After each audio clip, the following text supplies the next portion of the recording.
नमस्कार। राजनीति विज्ञान में बीए पाठ तृतीय के प्रश्न पत्र प्रथम के अंतर्गत आज हम बात कर रहे हैं जॉन लॉक के सामाजिक समझौता सिद्धांत के संबंध में। सामाजिक समझौता सिद्धांत को वैज्ञानिक ढंग से प्रतिपादित करने वाले दार्शनिकों में हॉब्स, लॉक और रूसो का नाम विशेष रूप से लिया जाता है। लॉक के सामाजिक समझौते का सार यह है कि निरंकुश राजतंत्र के स्थान पर वैधानिक राजतंत्र की स्थापना और पार्लियामेंट की अंतिम सत्ता को स्वीकार करना ज़रूरी है। लॉक के सामाजिक समझौता सिद्धांत को कुछ बिंदुओं के माध्यम से स्पष्ट किया जा सकता है। हॉब्स की तरह लॉक ने भी मानव स्वभाव की व्याख्या की है, किंतु हॉब्स ने मनुष्य में केवल पार्श्विक प्रवृत्तियों को देखा, जबकि लॉक उसमें मानवीय गुणों पर बल देते हैं। लॉक के अनुसार मनुष्य की प्रमुख विशेषता बुद्धिमान तथा विचारवान प्राणी होना है। वह अपनी विवेक बुद्धि से एक नैतिक व्यवस्था की सत्ता स्वीकार करता है और इसके अनुसार कार्य करना अपना कर्तव्य समझता है। उसके अनुसार मनुष्य स्वभाव से ही ऐसा सामाजिक प्राणी है जो पारस्परिक सहयोग, प्रेम, दया, सद्भावना के आधार पर दूसरे व्यक्तियों के साथ संबंध रखते हुए अपना जीवन व्यतीत करता है। हॉब्स और लॉक के मानव स्वभाव संबंधी विचारों में बुनियादी अंतर है। हॉब्स का मनुष्य कोरा जंगली पशु है, जबकि लॉक का मनुष्य एक नैतिक प्राणी है। हॉब्स का मनुष्य घोर स्वार्थी है, जबकि लॉक का मनुष्य परोपकारी भी है। हॉब्स का मनुष्य झगड़ालू है, जबकि लॉक का मनुष्य शांति प्रिय है। हॉब्स की भांति लॉक ने भी प्राकृतिक अवस्था का चित्रण किया है। क्योंकि लॉक का मनुष्य प्रेम, सहानुभूति, सहयोग और दया से पूर्ण है, इसलिए उसकी प्राकृतिक अवस्था प्रत्येक की प्रत्येक के साथ संघर्ष की अवस्था न होकर शांति, संपन्नता, सहयोग, समानता और स्वतंत्रता की अवस्था है। लॉक की प्राकृतिक अवस्था की एक विशेषता यह है कि इसमें व्यक्तियों को अधिकार भी प्राप्त हैं और उसमें व्यवस्था भी है। लॉक के अनुसार प्राकृतिक अवस्था में व्यक्तियों को प्राकृतिक अधिकार प्राप्त थे और प्रत्येक व्यक्ति अन्य व्यक्तियों के अधिकारों का ध्यान और आदर करता था। प्राकृतिक अवस्था में मनुष्यों को 3 अधिकार प्राप्त थे: जीवन का अधिकार, स्वतंत्रता का अधिकार एवं संपत्ति का अधिकार। प्राकृतिक अवस्था में संपत्ति की सृष्टि ईश्वर प्रदत्त वस्तुओं में श्रम के सम्मिश्रण से हुई, अर्थात जैसे पेड़ पे यदि फल लगे हुए हैं तो वे सभी के हैं, पर यदि परिश्रम करके मैंने इसे तोड़ा है तो ये मेरे हो गए। लॉक प्राकृतिक अवस्था में व्यक्तियों को समान मानता है, पर उसका विचार है कि ये समानता अधिकारों की समानता है, ना कि शक्ति की।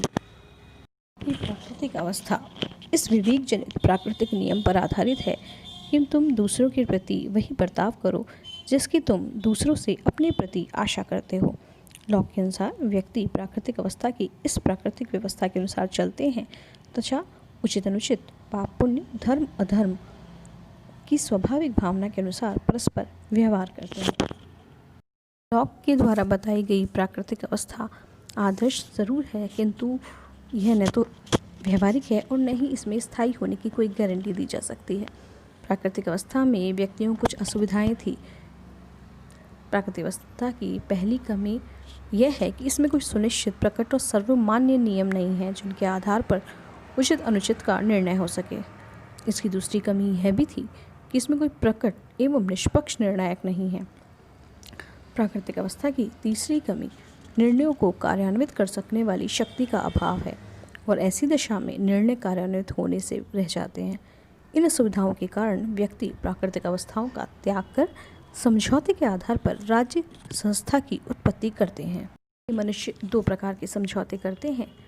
यद्यपि लॉक ने स्पष्ट ऐसे 2 सिद्धांतों का उल्लेख नहीं किया है, परंतु उनके वर्णन से ऐसा प्रतीत होता है कि समझौते 2 हुए हैं। पहले समझौते द्वारा प्राकृतिक अवस्था का अंत कर एक समाज की स्थापना की गई।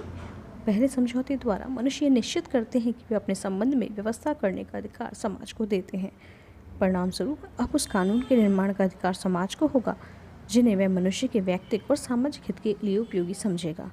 दूसरे प्रकार का समझौता वह है जो समाज के मनुष्य मिलकर शासक से करते हैं और जिसके द्वारा राज्य संस्था की उत्पत्ति होती है। यह समझौता एक प्रकार से शासक और शासितों के मध्य है, जिससे समाज के द्वारा शासक को कानून बनाने, उनकी व्याख्या करने और उन्हें मनवाने का अधिकार दिया जाता है।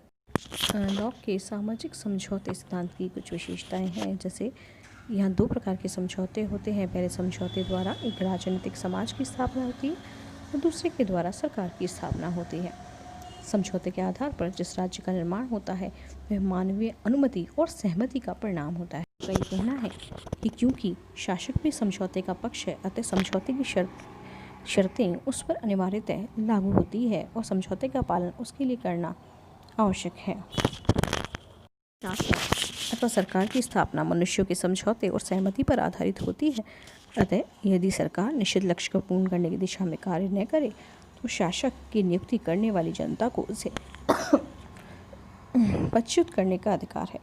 दूसरे शब्द में यदि हम कहें तो लॉक के समझौते के अनुसार हॉब्स के मत के विरुद्ध जनता को शासक अथवा सरकार के विरुद्ध विद्रोह करने का अधिकार प्राप्त है।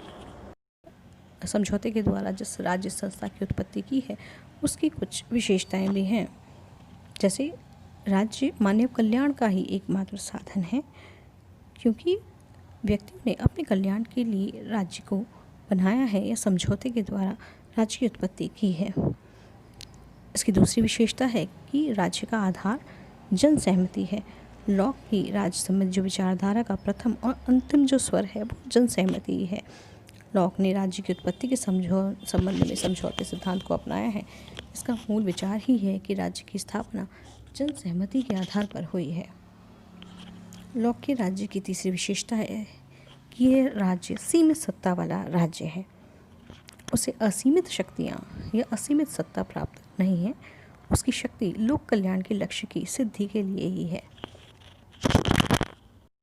लॉक एक संवैधानिक राज्य का प्रतिपादक करते हैं जिसके अंतर्गत विधि के शासन को अपनाया गया है।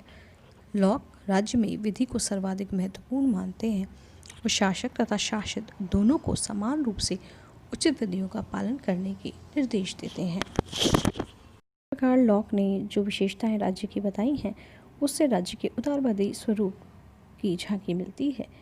जैसे लॉक का राज्य उदारवादी है क्योंकि वह जन सहमति पर आधारित है, वह एक जन कल्याण का साधन है, वह सीमित है, वह वैधानिक है, सहिष्णु है और वह निषेधात्मक है। धन्यवाद।